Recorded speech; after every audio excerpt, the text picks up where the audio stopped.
the UFC officially ruined Tom Aspinall. I mean, he had Tom bloodied up, and Tom didn't want to continue in the fight. At a certain point, it felt as if Tom Aspinall had a real chance to break the heavyweight title defense championship record. And although theoretically it still is possible, at this point it really does feel as if due to multiple different factors that the UFC is holding Tom Aspinall back. But before we get the video started, I talk about Fighters Insight. This is where you'll get opinionated fight breakdowns. If you're ready, hit that subscribe button and let's get right into it. After Tom beat Sergey Pavlovich in the first round, making him the interim champ, a lot of fans at that time, including myself, thought there was real potential here for Tom Aspinall. As when you looked at his game, I thought it was very clear this guy was a very talented fighter in multiple different aspects of MMA. But also, when you looked at the heavyweight division as a whole, it was very clear that the weight class was ridiculously weak and probably the weakest heavyweight division that we've seen in some time. So because of both of those factors, a lot of fans thought that Tom had a real chance not only to become a UFC champion, but also had a chance to break the title defense record as well. But unfortunately for Tom, that opportunity never came to fight Jon Jones and become the undisputed champion, as Jon's next fight was going to be up against Stipe Miocic, even though Tom Aspinall was the rightful next guy and he was the interim champion. But even after the Stipe fight, more and more months were passing by, even years were passing by, and Tom Aspinall still wasn't getting that title shot against Jon Jones. And Tom even had to defend his interim belt because Jon was super inactive and wasn't willing to fight against Tom Aspinall. But after a certain amount of time, of course, as we all know at this point, Jon eventually decided to retire from the UFC and from MMA as a sport. And at that point, Tom did officially become the UFC's heavyweight champion at last. But at the same time, Jon Jones took away a lot of the prime years, or a lot of the prime months, away from Tom Aspinall. After that, of course, Tom Aspinall was scheduled to fight Cheryl Gann for the undisputed belt, a fight that a lot of people, including myself, thought Tom would be able to win relatively easily. But the fight proved to be a lot more difficult for Tom than a lot of fans thought, as Gann did a really good job at utilizing footwork, utilizing the southpaw stance, utilizing his jab, utilizing his speed, and essentially he was giving a lot of issues to Tom Aspinall. Now, the first round was relatively competitive. Tom was losing that round, but it was relatively competitive. But unfortunately for Tom, at the very end of that round, he ended up getting eye poke. And that eye poke ended up being a lot more severe and a lot more significant than a lot of fans thought it would be, at least at the moment. And at this point, Tom is essentially out indefinitely once again. But a question that some of you may be wondering at this point is, why do I think the UFC ruined Tom Aspinall? Well, in my opinion, it all comes down to the whole Jon Jones scenario. As initially, when the UFC decided to put an interim belt together between Sergey Pavlovich and Tom Aspinall, they made it very clear, and they signaled to the MMA fan base at that point that whoever wins that fight would be next in line for the title against Jon Jones. I'm here with the winner, Tom Aspinall. An incredibly emotional moment for you. An amazing moment for you. What a sensational victory. Tell us what is going through your mind right now.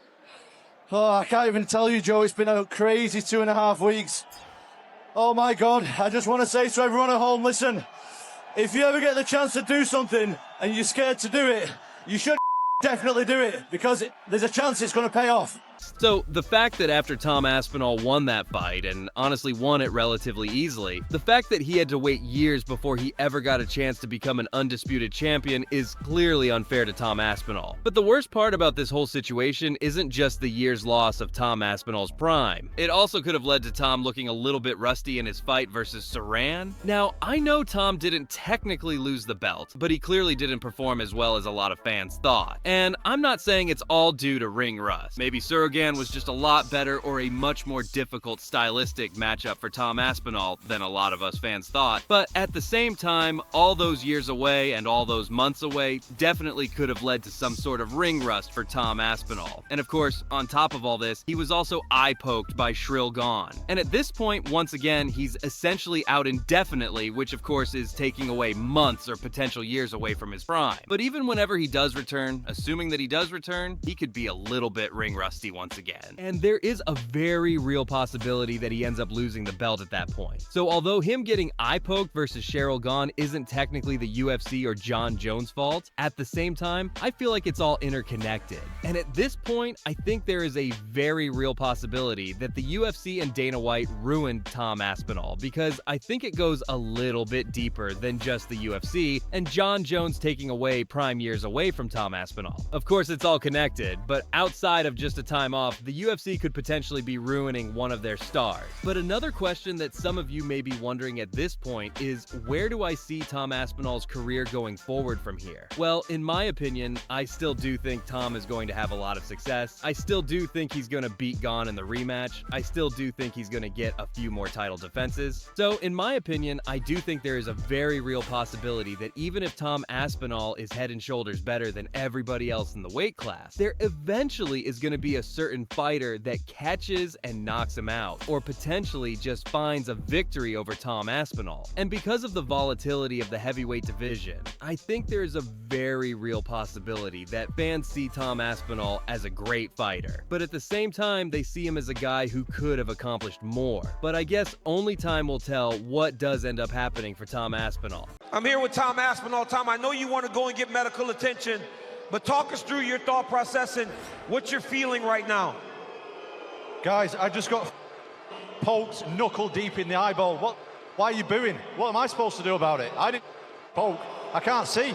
At this point, as I mentioned before in the video, he is out indefinitely. We don't know exactly when he's going to be able to make his return, when he's going to even be able to train once again, and I guess we'll start to get our answers as time does progress. But also, as I said before, I just think when you're taking away prime years away from a heavyweight fighter especially, you could be potentially taking away some of his legacy, and could potentially be taking away some of his success at a very volatile weight class. Let me know what you guys think in the comments. Do you guys think the UFC and Dana White potentially ruined Tom Aspinall's legacy, or do you not think so? But anyways, I hope you guys enjoyed the video, and until the next time, peace out, guys.